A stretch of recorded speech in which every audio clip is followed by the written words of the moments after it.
And what's up, everybody? Today, we're not going to be playing anything. I bet that's a surprise. We are going to be talking about Deltarune Chapters 3 and 4.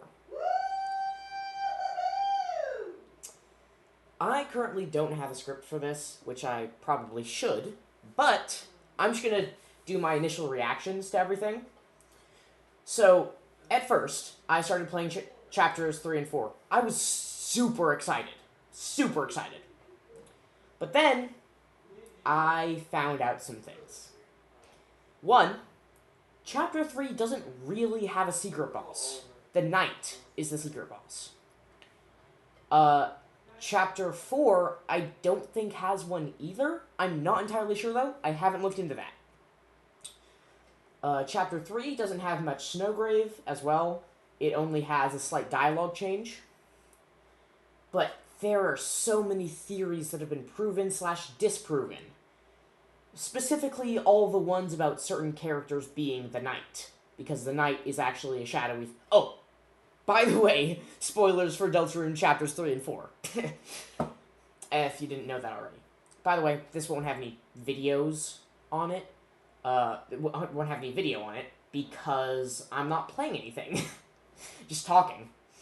So, the Knight is not Chris. The Knight is not Toriel. The Knight is not Undyne. The Knight is not Des. The Knight is not Noelle. The Knight is not Sans or Papyrus. The Knight is just a random shadowy figure.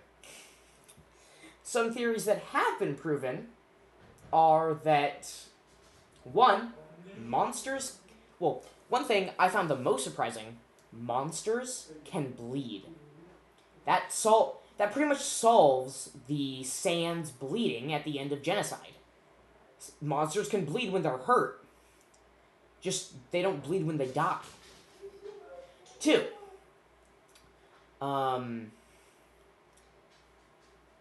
Susie isn't surprised by the fact that she bled at the end of Chapter 4. And because there's, like, dust as, like, pretty much the remains of something, monsters only turn to dust once they die. Which is something incredibly useful. Plus, one thing that everyone knows was probably going to be true is every object in a dark world everything in the dark world is something in the real world. Like Lancer's a card, or stuff like that, you know? Okay, chapters 3 and 4, I originally thought were kind of mid. Well, just because of Chapter 3. I thought that Chapter 3 was mid, because it's quite repetitive. I'm just not a big fan of it. But Chapter 4, oh my god, it was amazing. It took me roughly 6 hours to beat. I can't wait to see the Snowgrave to see what happens during the Snowgrave route once you get to Noelle's house, if you've done Snowgrave for Chapter 4.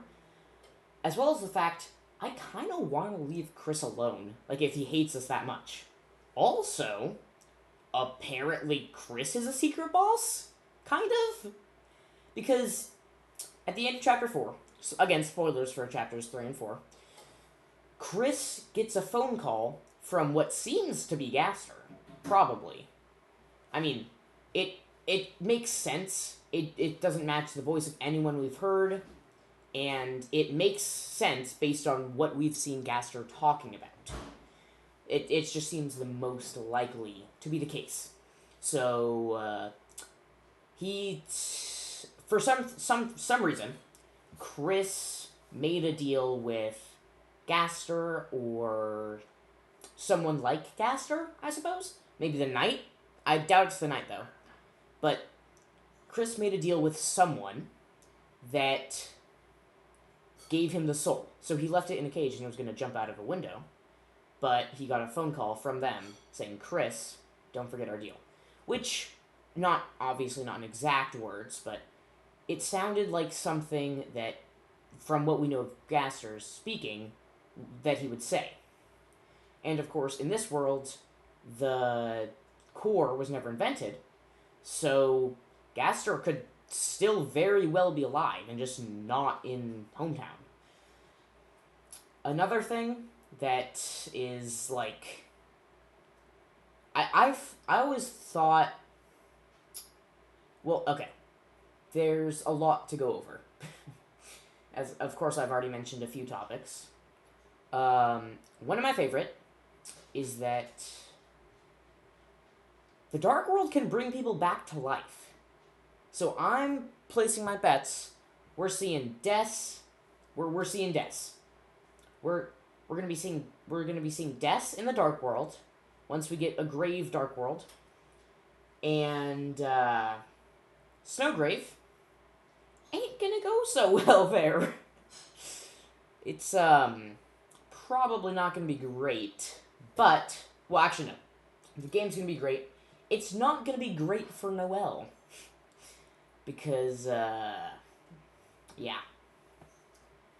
Also, Chris is really good at piano. I also the house scene in chapter 4. It really gives us like an insight of how much he hates us, Chris. Because Chris can survive without the soul. He's done it a ton, right? The reason I thought he did that was because he put the soul back in, was because he had to live, to survive, right? But I don't think that's the case anymore. I think he made a deal with with Gaster, or some smart, intelligent, mysterious figure. Did I just say smart, intelligent? Some mysterious figure that could have done that, which we know Gaster can do. Because at the beginning of chapter 1, obviously we hear Gaster. Okay, we and if you're saying, oh no, that's not Gaster. Yes, it is. It's Goners, which are heavily associated with Gaster followers. It's called a Goner creator. You're making a Goner. That's not important. But what I'm saying, I think the soul that you made, no, not the soul that you made. The soul that he made in the beginning is what he made for you. For some reason. I don't know what. I could look into it more. It's going to be the secret boss, which, a friend, if you're watching this right now, you're wrong. There's not really a secret boss. But the music is, honestly, I love the music, right? But one thing I didn't expect it to take, I didn't expect Deltarune to take a more, like adult turn, I suppose. I thought it was going to be more, like, cheerful than Undertale. I mean, Undertale's obviously, like, a very cheerful game, but it's also, like, really dark in some places. So, I'm excited. I'm very excited for what Toby has in store for us. I still need to do, I just did Pacifist. I need to do Neutral and, Snowgrave now. But that is really all that, I mean, I love this game. This game is amazing. Also, Toriel's good at dancing.